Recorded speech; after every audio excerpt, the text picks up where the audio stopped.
morning, everyone. Thanks for joining us. Israel's ambassador to the UN, Danny Danon, will deliver a brief statement today on the kidnapping and murder of Chabad Rabbi Tzvi Kogan and on the ICC's decision last week. Ambassador Danon will take your questions after his statement. If you're called on to ask a question, please remember to state your name and news outlet. Thank you. Good morning.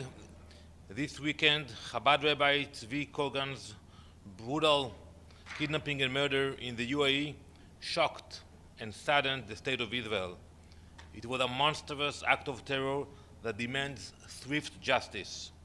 Israel will use every tool at its disposal to ensure that those responsible, as well as their orchestrators, are brought to justice. None will escape. We deeply appreciate the cooperation of the United Arab Emirates in investigating this terrible crime. Together, we will strengthen the bonds of peace that the axis of evil seeks to destroy. Today, we must also address the ICC's shameful decision. However, just yesterday, Hezbollah launched over 500 rockets at millions of Israeli citizens. 500 rockets rained down on innocent families, schools, and homes, leaving millions of civilians scrambling for shelter. Yet, in the eyes of the ICC, it is the democratically elected leaders acting to defend their people who are somehow the criminals. By issuing arrest warrants for Prime Minister Netanyahu and former Defense Minister Gallant, the ICC has abandoned its mission of justice. It has reduced itself to a political weapon, targeting democracies while turning a blind eye to the atrocities of the world's worst regimes. This is not justice. It is diplomatic terrorism. Now, Israel is the target. Tomorrow, it could be any nation that values its sovereignty. The ICC's actions are a betrayal of the international system and a mockery of the principle it was founded to uphold. Also today, the world and the UN marks the International Day for the elimination of violence against women. Rather than advocating for the release of the 13 women being held by Hamas rapists, we must instead combat diplomatic terrorism. Liri, Karina, Shiri, Agam, Daniela, Judy, Romy, Inbar, Ofra, Neama, Doron, Arbel, Emily, we will never forget you, never abandon you, and we will never stop fighting for your release. Israel will not be intimidated or deterred.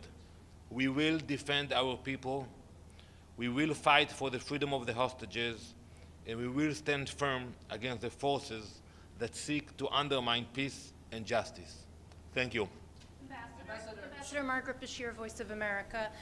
There are reports this morning that Israel has agreed in principle to a ceasefire with Lebanon, with Hezbollah specifically. Can you confirm it? Can you give us some details? So we are moving forward on this front. As I said many times, our goal was very clear, which is to push Hezbollah north of the Litani River. We haven't finalized it, but we are moving forward. I assume that the cabinet will meet today or tomorrow to discuss it. And I think for us it's important what will happen after, that Hezbollah will not be allowed to come back to the fence, and we will do whatever is necessary to guarantee it. We learned the lessons from 2006. Yes. That had been, Ambassador, that had been one of the sticking points, according to reports, that Israel wanted the right to go back into Lebanon to attack Hezbollah if they felt the need to. The Lebanese rejected that out of hand. So is that still in the proposal that's being considered? So I said it very specifically. We learned the lessons from Resolution 1701, and we will make sure that we will have the ability to neutralize any threat that will not be dealt in southern Lebanon. I hope that the Lebanese army will take care of that in the future, but if they will fail again, we will be there. Yes, please. With China Central Television, a follow-up with Maggie's question. On the ceasefire, we know that's close or in principle agreed that. we heard this like a couple of months ago when Israel is negotiating a deal with Hamas. So what would be different this time? And secondly, I guess, what do you think the role of UNIFIL would play during the ceasefire? Thank you. Well, first I want to remind you that it was Lebanon and Hezbollah who made the linkage between a ceasefire with Lebanon and a ceasefire with Hamas. It is not the case today, and we are moving forward with that front to have a ceasefire with Lebanon. Regarding UNIFIL, UNIFIL will stay there. We coordinate our activities with the UNIFIL, and I expect that they will be more effective this time. They will have to report what they are seeing. They failed on that front. We don't expect them to fight, but to report. That's their mandate, and they have to do it. Yes, please. The first question, what I meant is actually in Gaza, this deal has been talking like for months, but always like those final details that cannot be reached. What would be different this time with Hamas? Because you said With Hamas or with Hezbollah? No, sorry, with Hezbollah.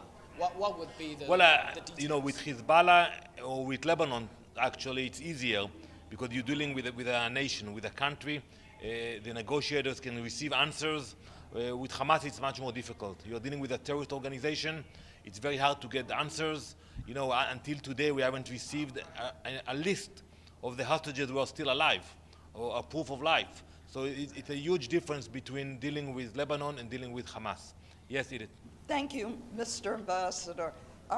What role do you see for the United Nations in any agreement with Hezbollah for UNIFIL? There's been talk of a role for the United States.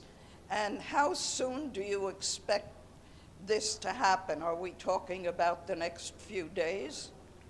So first, I expect that you will have stages.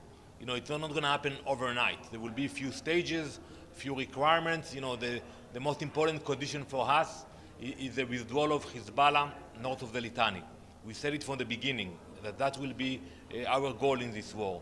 Then there will be other stages in the agreement.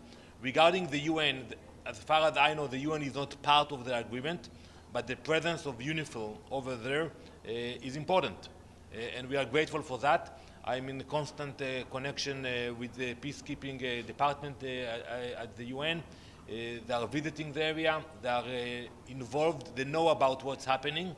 And I think they have also to take advantage of this situation and make sure that the UNIFIL presence is more effective.